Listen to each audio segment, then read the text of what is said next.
Allons en République démocratique du Congo. Ce soir, je voudrais me poser une grande question. Félix Tshisekedi Tshilombo, après la prise de Goma par l'armée terroriste, néocolonialiste et impérialiste de Paul Kagame, au service des intérêts étrangers à l'Afrique, Félix Tshisekedi Tshilombo, le président de la République démocratique du Congo, a promis une riposte vigoureuse. Et voici 48 heures qui viennent de se passer, sans qu'on puisse voir en quoi consiste, sur le terrain, la riposte vigoureuse de Tshisekedi Tshilombo et des forces armées de la République démocratique du Congo. Mieux, ce qu'on voit sur le terrain, c'est une progression des terroristes néocolonialistes et impérialistes rwandais. C'est comme ça qu'il faut les appeler. Ils ne sont pas autre chose. Le M23 et les Rwanda Defense Force de Kagame, ce sont des troupes terroristes. Ce sont des troupes néocolonialistes et impérialistes au service d'intérêts étrangers à l'Afrique. C'est ce qu'elles sont. Et il ne faut pas que les Africaines et les Africains soient chiches en qualificatif pour décrire. Parce que ce que Kagame fait en République démocratique du Congo correspond strictement à ce que font Al-Qaïda et l'État islamique au Sahel. C'est la même activité. C'est strictement la même activité. Que font les tueurs du M23?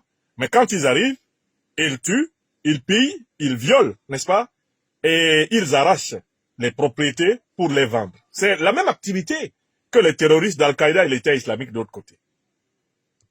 Et vous observerez qu'ils se comportent exactement comme les terroristes qui, à un moment donné, occupaient la ville de Kidal. Ils veulent donner l'impression de ressembler à un État, donc ils utilisent accessoirement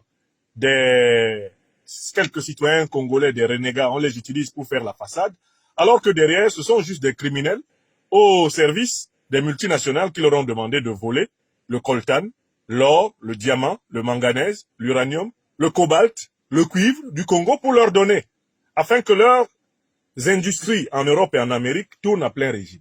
Donc, il faut déjà que les Africaines et les Africains aient le courage tranquille de nommer l'armée rwandaise comme une armée terroriste, néocolonialiste, impérialiste, au service des intérêts étrangers à l'Afrique. C'est ce qu'elle est actuellement, l'armée rwandaise. C'est sa description scientifique, c'est pas une insulte. Mais Tshisekedi a promis au peuple congolais, et il a promis à Mondovision qu'il allait mener une riposte vigoureuse. Mais où est la vigueur? Où est donc passée la vigueur promise par Félix Tshisekedi? Ce que nous observons, c'est au contraire que le Rwanda, les troupes terroristes néocolonialistes impérialistes rwandaises, progressent à l'intérieur du territoire congolais. Et un certain nombre de dirigeants de cette bande terroriste qui attaque la République démocratique du Congo ont dit que leur intention est de se rendre jusqu'à Kinshasa pour prendre le pouvoir et diriger le Congo. Alors, la question que je me pose ce soir est la suivante. Qu'est-ce qui peut expliquer qu'un pays aussi grand et aussi peuplé que le Congo soit déstabilisé presque aussi facilement par un pays aussi petit et proportionnellement en population aussi peu peuplé que le Rwanda? Le Rwanda, c'est 26 338 km². Alors, en face, la République démocratique du Congo, 2 345 000 m². Alors, au niveau de la taille, c'est ça. Au niveau de la population, selon un recensement de 2023, la République démocratique du Congo avait en 2023 102,3 millions d'habitants. 102,3 millions d'habitants. Le Rwanda en a 13 millions. Et puis, moi, ce qui m'a intéressé, et je l'ai publié sur ma page Facebook, ce sont les données militaires brutes entre les deux pays. Regardons la taille des armées. Les forces armées rwandaises comparées en taille aux forces armées congolaises. Bon, l'armée rwandaise, c'est environ 33 000 membres d'effectifs. Alors que, eh bien, rien que déjà en 2010, l'armée congolaise était en 2010 à 145 000 hommes. Donc c'est une armée aujourd'hui de pratiquement 150 à 200 000 hommes dans cette fourchette. C'est les premiers chiffres que j'ai pu trouver. On a d'un côté 33 000 hommes et de l'autre côté 145 000, 150 000. On a d'un côté plus de 2 millions de kilomètres carrés et de l'autre côté à peine 26 000 kilomètres carrés. Donc la question est la suivante. Mais qu'est-ce qui peut expliquer la faiblesse de l'armée congolaise face à l'armée rwandaise? Qu'est-ce qui explique cela? La première chose que j'ai vue, c'est quand je me suis intéressé à l'histoire de l'armée congolaise. Qu'est-ce qui peut expliquer cet ascendant militaire du Rwanda? Qu'est-ce qui peut expliquer cet ascendant militaire du Rwanda sur la République démocratique du Congo? Je suis allé regarder l'histoire, mais qu'est-ce que j'observe? Rien qu'en étudiant la liste des responsables de l'état-major, je me rends compte que la plupart du temps, les présidents congolais nomment chef d'état-major quelqu'un qui est originaire de leur région. La plupart du temps. C'est pas systématique. Ça, c'est déjà le premier indice des faiblesses d'une armée. Quand une armée est organisée sur le principe de la dominance ethnique, c'est pas une véritable armée nationale. Et c'est l'un des problèmes que nous avons dans les armées nationales en Afrique, après les pseudo-indépendances des années 60. C'est que, pour se stabiliser, les dirigeants politiques éprouvent le besoin de confier les forces de défense et de sécurité aux ressortissants de leur groupe ethnique. Ce qui amène à une concentration du pouvoir militaire dans une partie du pays, au détriment des autres. Et par conséquent, lorsque le régime est attaqué, à l'intérieur même de l'armée, il y a une certaine attitude de désinvolture qui consiste à dire de toutes les façons, si le chef tombe, et comme il n'est pas de mon groupe ethnique, c'est pas grave. Peut-être qu'il y aura une chance pour qu'un nouveau chef monte qui sera de mon groupe ethnique. Je suis en train d'étudier les raisons de la faiblesse de l'armée congolaise. Comme toutes les armées africaines issues du processus colonial, sa faiblesse, l'une de ses faiblesses fondamentales, c'est que c'est une armée tribalisée. Les alternances au sommet de l'État entraînent des alternances au sommet de l'armée et des variations d'attitude du pouvoir politique envers les forces de défense et de sécurité. Les pouvoirs politiques néocolonisés, les pouvoirs politiques issus de ces processus bancaux que sont les pseudo-démocraties africaines, ces pouvoirs politiques sont de fait fragiles et ont besoin d'être rassurés par des armées tribalisées. Quand on regarde ce qui se passe dans l'armée de la République démocratique du Congo, depuis que Félix Tshisekedi est venu, on voit que dès qu'il est arrivé, il s'est mis à y accorder une prépondérance aux ressortissants de sa région. Mais c'est exactement ce que Kabila a fait quand il est venu. Il a commencé à accorder de l'importance justement aux Katangais. Mais c'est exactement ce que Mobutu faisait quand il était là. C'était les gens de l'Équateur et du Haut-Zaïre, essentiellement, qui commandaient les postes sensibles de l'armée.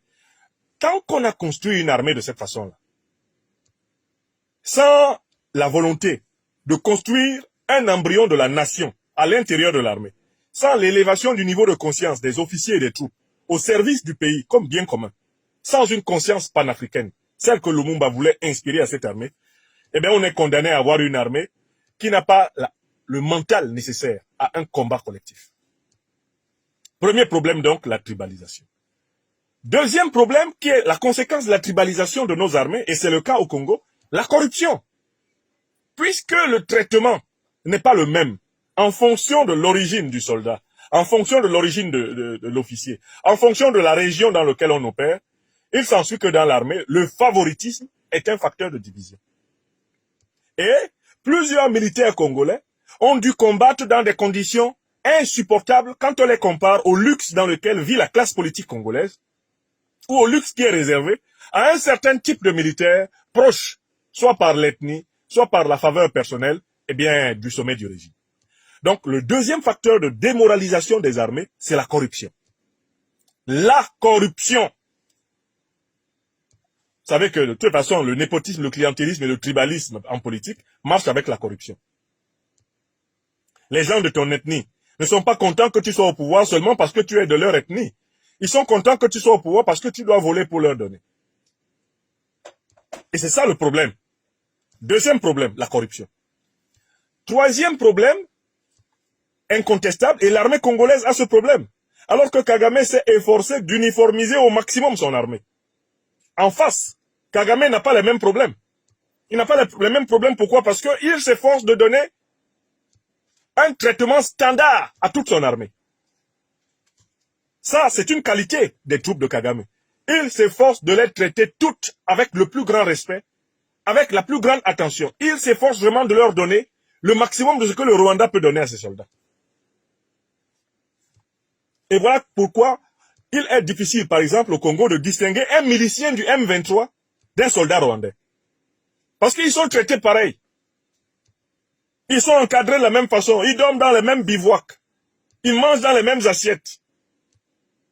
Ils parlent la même langue. Ils parlent sous le ton des mêmes chefs. Parce qu'il faut que vous compreniez d'où vient la faiblesse de l'armée congolaise. Elle est faible là où le Rwanda est fort. Et du coup, dans l'armée de Kagame, Eh bien, les pratiques de corruption ne démobilisent pas. Le régime de Kagame, c'est un régime hautement corrompu. Mais c'est un régime qui pratique une bonne redistribution. De telle façon qu'à l'intérieur de son armée, il est moins facile de fissurer par la corruption, puisqu'il veille à assurer des conditions à peu près égalitaires de vie à sa troupe. Kagame a l'avantage d'être un général d'armée et un homme de terrain. Il sait ce que les militaires n'aiment pas. Kagame sait ce que le soldat n'aime pas, puisqu'il est un soldat de formation. Il connaît ça par cœur. Et avec le pragmatisme que les anglo-saxons lui ont appris, il applique ce que l'expérience lui a appris. C'est un empiriste de très grande qualité. C'est pas du tout un fainéant, Kagame. Là où, en face, le tribalisme, en face, le népotisme, le clientélisme paralyse l'armée congolaise, de l'autre côté, Kagame s'efforce de pratiquer un égalitarisme militaire incroyable, au point que vous êtes même dans l'incapacité de distinguer les troupes mercenaires et les troupes d'État. Vous voyez comment ils ont pénétré à Goma, avec la même discipline. Vous ne pouvez pas distinguer un Rwandan Defense Force classique d'un milicien. Quand c'est Kagame qui est derrière le projet, ils les traitent tous pareil.